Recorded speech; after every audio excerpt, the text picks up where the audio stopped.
ஆண்டவரும் இரட்சகருமாகிய இயேசு கிறிஸ்துவின் நாமத்தில் உங்களுக்கு அன்பின் வாழ்த்துக்கள். இன்றைய செய்தியின் தலைப்பு சர்வ் த லார்ட். உங்கள் தேவனை சேவியுங்கள். உபாகமம் 10:12-13 வசனங்கள். இப்பொழுதும் இஸ்ரவேலே, நீ உன் தேவனாகிய கர்த்தருக்கு பயந்து அவர் வழிகளெல்லாம் நடந்து அவரிடத்தில் அன்பு கூர்ந்து உன் முழு இருதயத்தோடும் உன் முழு ஆத்மாவோடும் உன் தேவனாகிய கர்த்தரை சேவித்து நான் இன்று உனக்கு கற்பிக்கிற கர்த்தருடைய கற்பனைகளையும் அவருடைய கட்டளைகளையும் உனக்கு நன்மை உண்டாகும்படி கை கொள்ள வேண்டும் என்பதையே அல்லாமல் வேறு எதை உன் தேவனாகிய கர்த்தர் உன்னிடத்தில் கேட்கிறார்? அருமையானவர்களே, தேவன் தம்முடைய மக்களுக்கு திரும்ப திரும்ப வலியுறுத்தி சொல்லுகிற மிக முக்கியமான செய்தி என்னவென்றால், தேவனை தங்கள் முழு இருதயத்தோடு அவரை நேசித்து அவரை சேவித்து அவரை ஆராதித்து அவரை மகிமைப்படுத்தி அவருடைய நாமத்தை உயர்த்த வேண்டும் என்று கர்த்தர் விரும்புகிறார். உண்மையான அன்பு என்பது அது இருதயத்திலிருந்து வர வேண்டும் என்று கர்த்தர் விரும்புகிறார். இருதயத்திலே 3 காரியங்கள் உண்டு: மனம், சித்தம், உணர்வு. ஹார்ட், அதுக்குள்ள 3 காரியங்கள்: வில், தாட் அண்ட் ஃபீலிங்ஸ். ஆகவே நாம் தேவனிடத்தில் நாம் அன்பு கூறும்பொழுது இந்த 3 காரியங்களோடு கூட நாம் அன்பு கூற வேண்டும். எமோஷனலி லவ், உணர்ச்சி வசப்படக்கூடிய அன்பை கர்த்தர் எதிர்பார்க்கவில்லை. அந்த உணர்ச்சி வசக்கூடிய அன்பு என்பது அது சூழ்நிலையினால் வரக்கூடிய ஒரு அன்பு. இப்போது உங்களுக்கு ஒருவர் 10,000 ரூபாய் உங்களுடைய கஷ்டமான வேலையில் உதவி செய்திருக்கிறார் என்றால், அவர் உங்கள் வீட்டுக்கு வரும்பொழுது அல்லது அவரை நீங்கள் பார்க்கும் பொழுது நீங்கள் உணர்ச்சி வசப்பட்டு நீங்கள் அவர்கள் மேல் காட்டுகிற அன்பு பாசத்தை அதிகமாக இருக்கும். ஆனால் அவர் அந்த நேரத்தில் உங்களுக்கு உதவி செய்யாத ஒரு நபராக இருந்தால், நீங்கள் அவரை சந்திக்கும் பொழுது அவர் உங்கள் வீட்டுக்கு வரும்போதோ உங்களுடைய மனம் வித்தியாசமாக செயல்படும். அருமையானவில்லை, இது சூழ்நிலையினால் வருகிறதான எமோஷனல் இல்லை. இதை தேவன் எதிர்பார்க்கவில்லை. கர்த்தர் நமக்கு தருகிறவர் அல்லது தராமல் போனாலும் அவர் தேவன்தான். கர்த்தர் ஜெபத்தை கேட்கிறவர், நம்முடைய ஜெபம் கேட்கப்படாமல் போனாலும் அவர்தான் நம்முடைய தேவன். ஆகவே சாத்ராக், மேஷாக், ஆபேத்நேகோ என்பவர்களை நாம் பார்க்கும் பொழுது அக்னி சூளை நெருப்பிலே அவர்கள் போடப்படுகிற நேரத்தில் சொன்ன வார்த்தை, கர்த்தர் எங்களை காத்தாலும் அவர்தான் எங்களுக்கு தேவன், அவர் எங்களை காக்காமல் போனாலும் அவர்தான் எங்களுடைய தேவன். இதுதான் நம்முடைய உண்மையான மனப்பான்மையாக இருதயத்திலிருந்து வரக்கூடிய அன்பாக இருக்க வேண்டும். அருமையானவர்களே, சூழ்நிலை நிமித்தம் தேவனிடத்தில் அன்பு கூறாதபடிக்கு, ஏதோ தேவைக்காக மாத்திரம் கர்த்தரை நாம் சார்ந்திராதபடிக்கு, உண்மையான இருதயத்தோடு எப்பொழுதும் அவரை நாம் முழு இருதயத்தோடும் முழு ஆத்மாவோடும் அவரை நான் நேசித்து அவருக்கு நாம் ஊழியம் செய்ய வேண்டும், அவரை நாம் ஆராதிக்க வேண்டும், அவரை நாம் துதிக்க வேண்டும், அவரை நாம் மகிமைப்படுத்த வேண்டும். இதைத்தான் தேவன் எதிர்பார்க்கிறார். ஆகவே 2 விதமான அன்பு இருப்பதை நாம் பார்க்கிறோம். அகப்பை அன்பு, இது நமக்கு இது தியாகமான ஒரு அன்பு. அதாவது எந்த விதமான எதிர்பார்ப்பும் இல்லாமல் நேசிக்கிற ஒரு அன்பு, ஒரு தெய்வீக அன்பு. இதை தான் கர்த்தர் நம்மிடத்தில் எதிர்பார்க்கிறார். பிலியோ அன்பு என்று ஒன்று உண்டு. அது பிரதர்லி லவ். அது பாசத்தினாலும் கூட பிறந்தவர்களுடைய அந்த சகோதர பாசத்தினாலும் ரட்சிக்கப்பட்ட தேவ பிள்ளைகள் மத்தியில் காணப்படுகிற அந்த அன்பு, இது இந்த பிரதர்லி லவ். ஆனால் கர்த்தர் நம்மிடத்தில் எதிர்பார்ப்பது எந்த விதமான பிரதிபலனும் எதிர்பார்க்காமல் நேசிக்கிற ஒரு அன்பை தேவன் நம்மிடத்தில் எதிர்பார்க்கிறார். ஆகவே இயேசு கிறிஸ்துவின் அன்பு ஒரு தியாகமான அன்பு. அவர் நம்மை நேசித்து அவர் நம்மிருந்து அன்பு காட்டி அவர் நம் மீது மிகவும் கிருபையினால் இறங்கி நமக்காக அவருடைய ஜீவனை கொடுத்திருக்கிறார். ஆகவே நம்மிடத்தில் எந்த எதிர்பார்ப்பும் இல்லாமல் அவர் உயிரையும் கொடுத்து நம்மை ரட்சித்திருக்கிற ஒரு நல்ல ஆண்டவராக இருக்கிறார். அருமையானவர்களே, இப்படிப்பட்ட ஒரு அன்பை தான் தேவன் எதிர்பார்க்கிறார். யோபு 1வது அதிகாரம் 1வது 20வது வசனத்தை நாம் வாசிக்கும் பொழுது, யோபு தனக்கு நேரிட்ட துன்ப வேளையிலும் கர்த்தர் சமூகத்திலே அவன் விழுந்து அவரை பணிந்து கொண்டான். கர்த்தருடைய நாமத்துக்கு ஸ்தோத்திரம் என்று அவரை அவன் வணங்கினான், பணிந்து கொண்டான், சேவித்தான் என்பதை பார்க்கிறோம். அருமையான தேவ பிள்ளைகளே, கர்த்தரை நாம் சேவிப்பது என்பது சூழ்நிலையினால் அது வரக்கூடாது. நல்ல சூழ்நிலை இருக்கும் பொழுது கர்த்தருக்கு ஸ்தோத்திரம் என்றும், கடினமான துன்பமான வேலை, பாடுகள், கஷ்டங்கள், தோல்விகள், நஷ்டங்கள் நிறைந்த வேலையில் நாம் கர்த்தரை துதிக்காமல் அமைதியாக இருந்து விடக்கூடாது. தேவன் எனக்கு தரட்டும், பின்பு நான் சபைக்கு வருகிறேன், தேவன் எனக்கு செய்யட்டும், அப்போது நான் கர்த்தரை துதிக்கிறேன் என்பது உண்மையான இருதயபூர்வமாக, அது உண்மையான அன்பு, தேவன் மேல் இருக்கிற அன்பு அல்ல. யோபு தனக்கு நேரிட்ட துன்ப வேளையிலும் கர்த்தருக்கு ஸ்தோத்திரம் செலுத்தினான். யோபு 2வது அதிகாரம் 9வது 10வது வசனத்தில் வாசிக்கும்போது, யோபுவின் மனைவி தேவனை தூஷித்து ஜீவனை விடும் என்று சொன்ன பொழுது கூட யோபு தன் மனைவி பார்த்து, நீ பைத்தியக்காரி பேசுகிறது போல பேசுகிறாய். தேவனிடத்தில் நன்மை பெற்ற நாம் துன்பத்தை பெற வேண்டாமோ? ஆகவே இப்படி யோபு தன் மனைவிக்கு விசுவாசமான ஒரு அறிக்கையை அவன் செய்தான். கர்த்தர் எல்லாவற்றையும் நன்மை செய்கிற தேவன். யோபு 2 காரியத்தை அவர் அறிந்திருந்தார். ஒன்று, தான் ஆராதிக்கிற தேவன் எப்படிப்பட்டவர் என்பதை அவன் அறிந்திருந்தான். 2வது, அவர் செய்த நன்மைகளை அவன் நினைத்திருந்தார். ஆகவே அருமையான தேவ பிள்ளைகளே, இன்றைக்கு நாம் இப்பொழுது நடக்கிற சூழ்நிலை மாத்திரம் வைத்து நாம் தேவனை நாம் நிதானித்து பார்க்கக்கூடாது. கர்த்தர் யார் என்பதை நம்முடைய வாழ்க்கையில் நம் ஆரம்பம் முதல் கொண்டு நாம் அறிந்தவர்களாக இருக்கிறோம். 2வது, அவர் செய்த நன்மைகள் அனுதினமும் நாம் அனுபவித்திருக்கிறோம். இன்றைக்கும் இப்பொழுதும் நாம் அப்படிப்பட்ட ஆசீர்வாதங்களை அனுபவித்து வருகிறோம். அந்த நன்மைகளை நாம் மறந்துவிடக்கூடாது. ஆகவே கர்த்தரை ஆராதிப்பதற்கு நமக்கு அநேக காரணங்கள் உண்டு. அவர் தேவனாய் இருக்கிறார் என்பதற்காகவே நாம் அவரை ஆராதிக்க வேண்டும். அவர் மகிமை பொருந்திய ஆராதனைக்குரியவராக மாட்சிமை உடைய கர்த்தராய் இருக்கிறார். ஆகவே நாம் அவரை ஆராதிக்க வேண்டும். ஆகவே அவர் கொடுத்தால்தான் நாம் அவரை ஆராதிக்க வேண்டுமல்ல, அவர் தேவனாய் இருக்கிறார் என்பதற்காகவே நாம் அவரை ஆராதிக்க வேண்டும். தேவன் காணிக்கை, பலிகள், சடங்காச்சாரங்கள் இதுவைகளிலே அவர் பிரியப்படுகிற தேவன் அல்ல. அன்றைக்கு வாழ்ந்த இஸ்ரவேலர்கள் கர்த்தருக்கு காணிக்கை செலுத்தினால் போதும், பண்டிகைகளை கொண்டாடினால் போதும், ஓய்வு நாள்களை கை கொண்டால் போதும், இப்படி சடங்குகளை செய்தால் போதும் என்று அவர்கள் தங்கள் உள்ளத்தில் நினைத்து கொண்டிருந்தார்கள். ஆனால் மோசே அவர்களுக்கு தெளிவாக சொன்னார், தேவன் பலியினால் காணிக்கைகளால் மட்டும் பிரியப்படுகிற தேவன் அல்ல, நீ உன் தேவனாகிய கர்த்தருக்கு பயந்திரு, அவர் வழிகளில் நட, அவரிடத்தில் நீ அன்பு கூறு, உன் முழு இருதயத்தோடும் முழு ஆத்மாவோடும் நீ கர்த்தரை சேவி, கர்த்தருடைய கற்பனைகளையும் கட்டளைகளையும் நீ கைக்கொள் என்று அவர்களுக்கு போதித்தார். அருமையான தேவ பிள்ளைகளை, ஆண்டவராகிய இயேசு கிறிஸ்துவும் தன்னுடைய சீஷர்களுக்கு இதையே கற்றுக் கொடுத்தார். வாசிப்போம். மத்தேயு சுவிசேஷம் 23:23 வாசிக்கிறோம். மாயக்காரராகிய வேத பாரகரே, பரிசேயரே, உங்களுக்கு ஐயோ, நீங்கள் ஒர்த்தலாமிலும் வெந்தயத்திலும் சீரகத்திலும் தசமபாகம் செலுத்துகிறீர்கள், நியாயப்பிரமாணத்தில் கற்பித்திருக்கிற விசேஷித்தவர்களாகிய நீதியையும் இரக்கத்தையும் விட்டுவிட்டீர்களே, இவைகளையும் செய்ய வேண்டும், அவைகளும் விட்டுவிடாதிருக்க வேண்டும் என்று போதித்தார்.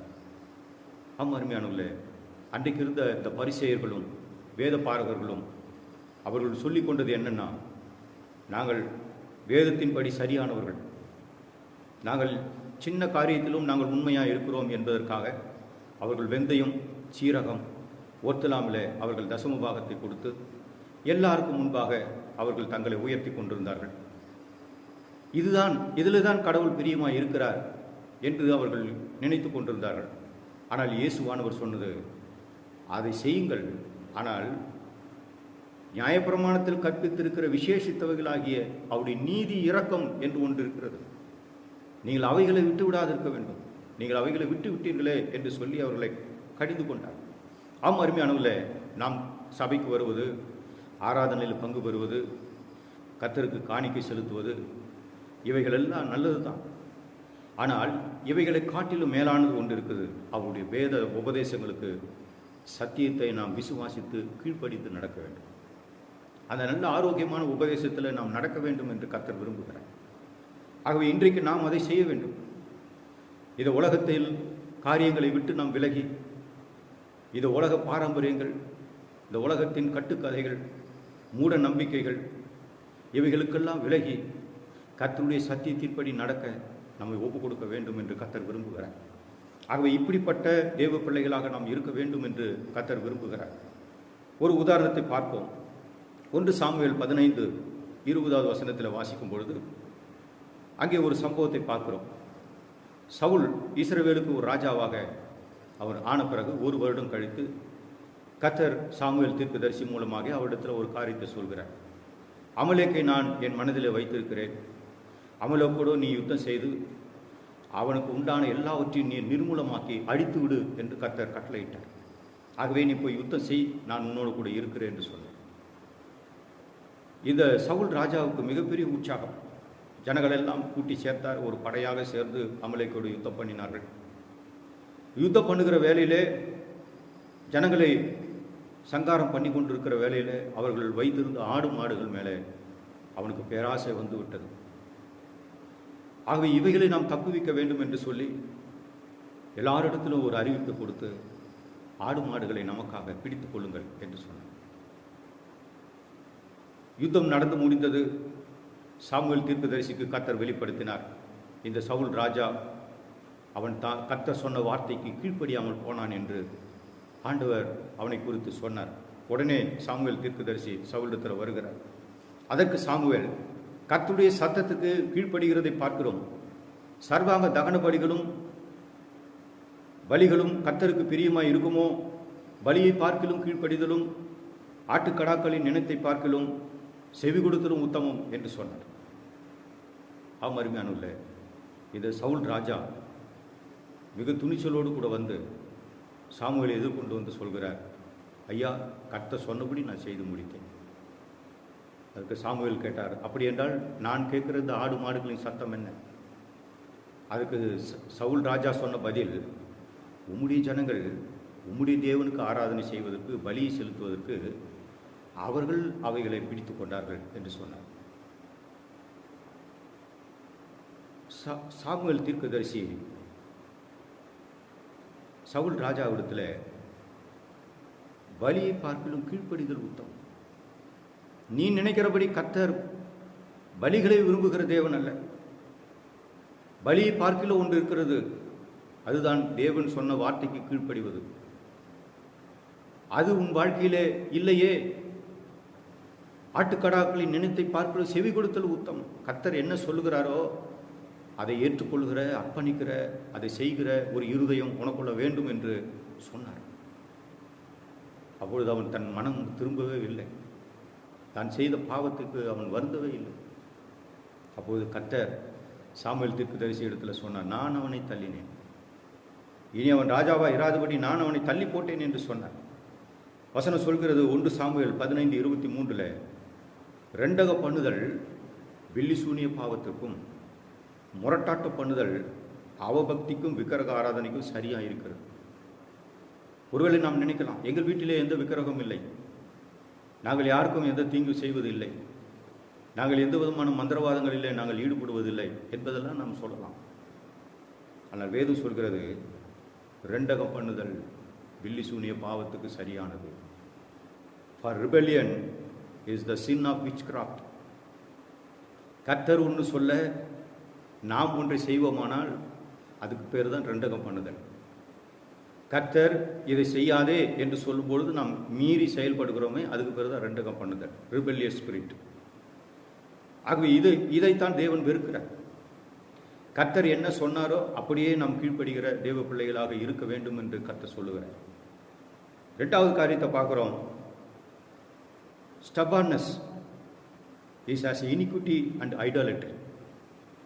இருதயத்தை கடினப்படுத்துவது, கீழ்ப்படிய மறுப்பது, வசனத்தை உபதேசத்தை கேட்க மறுக்கிற ஒரு இருதயம், இவைகளை ஆண்டவர் சொல்கிறார் stubbornness, கடின இருதயம், stiff necked people, வணங்கா கழுத்துள்ள மக்கள், இவைகள் எதுக்கு ஒப்பனையாக இருக்குது என்று சொல்கிறார்? அவபக்திக்கும் விக்கிரக ஆராதனைக்கும் ஒப்பாக இருக்கிறது.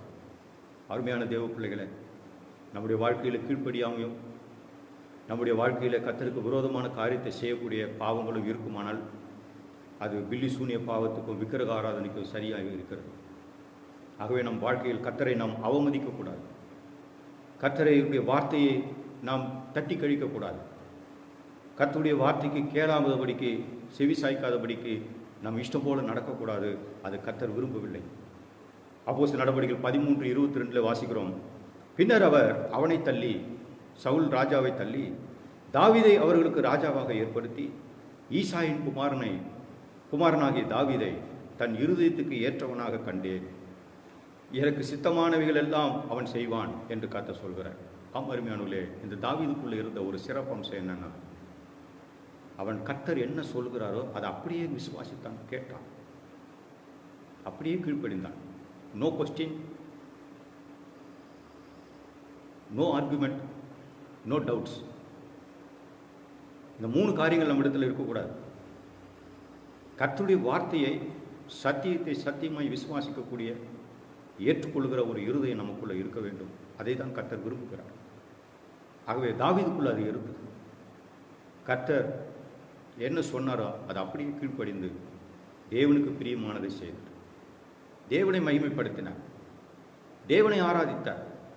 துன்பமோ, துயரமோ, வேதனையோ, தனிமையோ, நஷ்டமோ, தோல்வியோ, எல்லா சூழ்நிலையிலும் கர்த்தரை தேடினார், கர்த்தரை ஆராதித்தார், கர்த்தரை மகிமைப்படுத்தினார். கர்த்தர் அவரை உயர்ந்த ஸ்தானத்தில் வைத்தார்.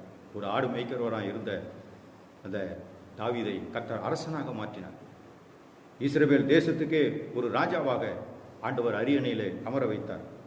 ஆகவே அருமையான தேவ பிள்ளைகளை, கர்த்தர் இதைத்தான் எதிர்பார்க்கிறார், இதைத்தான் எதிர்பார்க்கிறார்.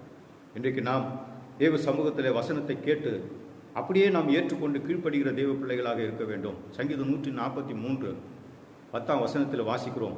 உமக்கு பிரியமானதை செய்ய எனக்கு போதித்தருளும். நீரே என் தேவன், உம்முடைய நல்ல ஆவி என்னை செம்மையான வழியில் நடத்துவாரா. அருமையானவர்களே, தாவீதுக்குள்ள இப்படிப்பட்ட ஒரு கீழ்ப்படுகிற சுபாவம் எப்படி வந்தது? அவர் ஜெபம் பண்ணினார், தேவ சமூகத்திலே தன்னை அர்ப்பணித்து ஜெபம் பண்ணினார். உமக்கு பிரியமானதை செய்ய எனக்கு போதித்தருளும் என்று கேட்டார். நாம் விசுவாசிகளாகிய கர்த்தரை விசுவாசிக்கிற நாம் எப்பொழுதும் நம் தேவைக்காக மாத்திரம் கர்த்தருடைய சமூகத்தில் போய் நிற்கிறவர்களாக இருக்கக்கூடாது. நம் கர்த்தருக்கு பிரியமானது என்ன என்பதை நாம் அவரிடத்தில் கேட்டு அதன்படி செய்ய நம்மை அர்ப்பணிக்க வேண்டும். நாம் நமக்கு பிரியமானதை செய்ய பழகிட்டோம், மற்றவர்களுக்கு பிரியமானதை செய்தியை நாம் பழகிட்டோம். ஆனால் அருமையானவர்களே, தேவனுக்கு பிரியமானதை செய்ய நம்ம இந்த நாளிலே ஒப்பு கொடுக்க வேண்டும். ஆகவே அவர் நம்முடைய தேவனாக இருக்கிறார். தாவீது சொல்கிறார், நீதான் என் தேவன் ஆண்டவரே, உங்களுடைய நல்ல ஆவி என்னை செம்மையான வழியில் நடத்துவாரா. இன்றைக்கு ஒப்பு கொடுக்கல அருமையானவர்களே, தேவனுக்கு பிரியமானதை செய்ய உங்களை ஒப்பு கொடுக்க.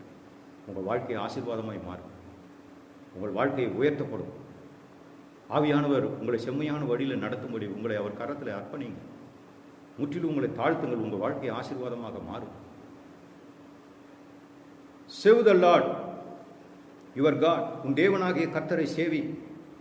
தேவனை முழு இருதயத்தோடும் முழு ஆத்மாவோடும் ஆராதிப்பது, பின்பற்றுவது, மகிமைப்படுத்துவது, அவருக்கு ஊழியம் செய்வது. யோசுவா 24:15 வாசிக்கிறோம். இப்போது யோசுவா இஸ்ரவேல் மக்களை கானான் தேசத்தில் கொண்டு போய் சேர்த்து எல்லாருக்கும் அவர் தேசத்தை பங்கிட்டு கொடுத்தார். எல்லாரும் வெல் செட்டில்ட் ஆகிட்டாங்க. இப்போது யோசுவாவுக்கு வயதாகிவிட்டது. அவர் மரிக்க போகிற தருவாயில் அந்த நேரத்தில் ஜனங்களை எல்லாம் கூட்டி வர வைத்து அவர் கடைசியாக அவரிடத்தில் சொல்லுகிற ஒரு காரியம் என்னென்னா, நீங்கள் நதிக்கு அப்புறத்தில் இருக்கக்கூடிய எகிப்தியருடைய தெய்வங்களை நீங்கள் வணங்க போகிறீங்களா, அல்லது இந்த கானான் தேசத்தில் இருக்கக்கூடிய எமோரியருடைய தெய்வத்தை பாகாலை வணங்க போகிறீர்களா, அல்லது மோவாப் அம்மோனியருடைய தெய்வங்களை நீங்கள் வணங்க போகிறீர்களா?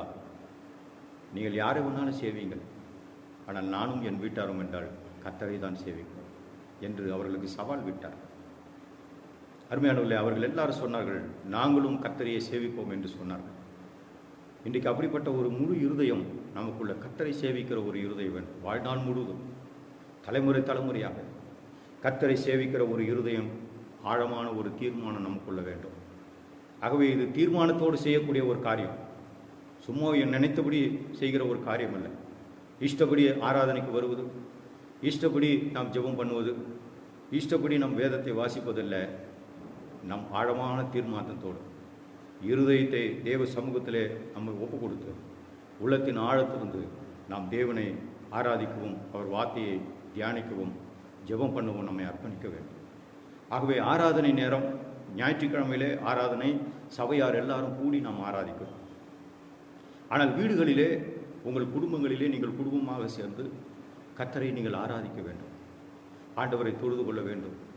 குடும்பமாக சேர்ந்து பாடல்களை பாடி கர்த்தர் செய்த நன்மைகளை நினைத்து அவருக்கு நன்றி சொல்லி கர்த்தரை துதித்து வேதத்தை வாசித்து ஜெபம் பண்ண வேண்டும். ஆகவே இப்படிப்பட்ட ஒரு வாழ்க்கையை கர்த்தர் விரும்புகிறார். ஆகவே குடும்பங்களிலே தேவ சமூகத்தை நீங்கள் வரவையுங்கள். அருமையானவர்களே, ஆண்டவருடைய பிரசன்னம் உங்கள் வீட்டை நிரப்பணும், உங்கள் இருதயத்தை நிரப்பணும். தினந்தோறும் கர்த்தரை தொழுது கொள்ள வேண்டும். தனிப்பட்ட வாழ்க்கையிலே தொழுது கொள்ள வேண்டும். நான் ஒருவர் தான் ரட்சிக்கப்பட்டிருக்கிறேன் என் வீட்டில் என்றால் நீங்கள் ஒருவராகிலும் கர்த்தரை துதியுங்கள். நீ விசுவாசித்தால் அப்பொழுது நீ உன் வீட்டார் ரட்சிக்கப்படுவீர்கள் என்று கர்த்தர் சொல்லுகிறார். ஆகவே நீங்கள் விசுவாசித்து ஜெபித்து கர்த்தரை ஆராதித்து உங்கள் வீட்டை தேவ பிரசன்னத்தால் நிரப்புங்கள். உங்கள் குடும்பத்தில் இருக்க ரட்சிக்கப்படாதவர்கள் ரட்சிக்கப்படுவார்கள். ஆகவே இந்த யோசுவா இஸ்ரவேல் மக்களுக்கு ஒரு சவாலை விடுத்தார். இன்றைக்கு நம்முடைய வாழ்க்கை மற்றவர்களுக்கு ஒரு சவாலான வாழ்க்கையாக மாறணும். நாம் கர்த்தரை பின்பற்றுவது, கர்த்தரை ஆராதிப்பது, கர்த்தருக்கு சாட்சியாக வாழ்வது, கர்த்தரை மகிமைப்படுத்துவது, இவைகள் எல்லாம் மற்றவர்களுக்கு ஒரு சவால் விடக்கூடிய வாழ்க்கையாக இருக்க வேண்டும். ஆண்டவர் இப்பொழுது கர்த்தருக்கு பயப்படு, கர்த்தருக்கு பயப்படு, fear to the Lord. உபாகமம் 10:17. உங்கள் தேவனாகிய கர்த்தர் தேவாதி தேவனும் கர்த்தாதி கர்த்தரும் மகத்துவமும் வல்லமையும் பயங்கரமான தேவனுமாய் இருக்கிறார் என்று மோசே ஜனங்களுக்கு சொல்லிக் கொடுக்கிறார். நீங்கள் கர்த்தருக்கு பயப்படுங்கள். அருமையானவர்களே, பயப்படுதல் என்றால் நடுங்குவது என்று அர்த்தமல்ல. தேவனுடைய பிரசன்னம் எல்லா இடங்களிலும் இருக்கிறது. ஆகவே எல்லா இடங்களிலும் நீங்கள் உண்மையாக கர்த்தருக்கு முன்பாக வாழ வேண்டும். உங்கள் வீட்டிலும் தனிப்பட்ட வாழ்க்கையிலும் சபையிலும் நீங்கள் வேலை செய்கிற இடத்திலும் படிக்கின்ற இடத்திலும் எல்லா இடங்களிலும் நீங்கள் கர்த்தருக்கு உண்மையாக இருக்க வேண்டும். இதுதான் கர்த்தருக்கு பயப்படுகிற பயம். தீமையை விட்டு விலகுவது கர்த்தருக்கு பயப்படுகிற பயம். அது இப்படிப்பட்ட பயம் உங்களுக்குள்ள காணப்பட வேண்டும். வசனம் 20 சொல்கிற உபாகமம் 10:20, உன் தேவனாகிய கர்த்தருக்கு பயந்து அவரை சேவித்து அவரை பற்றி கொண்டு அவருடைய நாமத்தை கொண்டு ஆணையிடு, அவரை பற்றி கொண்டு. ஆம் அருமையானவர்களே, கடைசி வரைக்கும் நீதான் என் தேவன் என்று சொல்லுங்கள், நீதான் என் கர்த்தர் என்று சொல்லுங்கள், உம்மை தவிர வேறொரு தேவன் இல்லை என்று சொல்லுங்கள். 21வது வசனம் சொல்லுது, அவரே உன் புகழ்ச்சி, he is your praise. நீ துதிக்கப்படத்தக்க ஒரு தேவன், நீ ஆராதிக்கப்படத்தக்க ஒரு தேவன் ஆண்டவர் தான் என்பதை நீங்கள் அறிந்து கர்த்தரை துதியுங்கள். உன் கண் கண்ட இடத்தில் பயங்கரமான காரியங்களை உன்னிடத்தில் செய்த உன் தேவன் அவரே. ஆகவே கர்த்தரை ஆராதிப்பதற்கு, அவரை சேவிப்பதற்கு, அவரை மகிமைப்படுத்துவதற்கு ஆயிரமான காரணங்கள் உண்டு. அதில் மிக முக்கியமான ஒரு காரணத்தை இந்த மோசே எடுத்துரைக்கிறார். என்ன சொல்கிறார் என்றால், உன் கண் கண்ட இடத்தில் பயங்கரமான காரியங்களை உன்னிடத்தில் செய்த தேவன் அவர்தான். எகிப்திலே 10 வாதைகள் மூலமாக கர்த்தர் தம்முடைய வல்லமை வெளிப்படுத்தினார். வனாந்தரத்திலே உணவில்லாத இடத்துல உணவை கர்த்தர் கொடுத்தார். தண்ணீரற்ற இடத்துல தண்ணீரை கொடுத்தார். இறைச்சி இல்லாத இடத்துல இறைச்சியை கொடுத்தார். எந்த விஷப்பூச்சிகளோ எந்த விதமான சத்துருக்களோ அவர்களை அணுகாதபடி தேவன் இரவும் பகலும் அவரை பாதுகாத்தார். அவர்கள் கால்கள் வீங்கி போகவில்லை, அவர்கள் உடைகள் பழமையாய் போகவில்லை, அவர்கள் பாதரட்சைகள் தேய்ந்து போகவில்லை. அந்த அளவுக்கு கர்த்தர் கண்ணின் மணி போல காத்து கழுகு போல அவர்களை சுமந்து வந்தார். வேறு எந்த மனிதனுக்கும் நடக்காத ஒரு அற்புதங்களை அதிசயங்களை கர்த்தர் அவர்கள் கண்கள் காண செய்தார். தேவனுடைய மகிமையை அவர்கள் கண்டார்கள். தேவனுடைய சத்தத்தை அவர்கள் கேட்டார்கள். தேவன் அவரது சமீபமாய் அவர்களோடு கூட இருந்தார். அவருடைய பிரசன்னம் அவர்கள் நடுவிலே இருந்தது. ஆகவே அருமையான தேவ பிள்ளைகளே, இத்தனை பெரிய காட்சிகளை அவர்கள் கண்டார்கள். ஆகவே உன் கண் கண்ட அந்த அற்புதமான செயல்களை நீ உனக்கு செய்த தேவன் அவர்தான், நீ அவரை மறந்து விடாதே என்று மோசே மிக ஆணித்தரமாக அந்த இஸ்ரவேலருக்கு வலியுறுத்தி சொல்கிறார். இன்றைக்கு அருமையானுள்ள தேவன் நமக்கு எந்த மனிதனும் செய்ய முடியாத,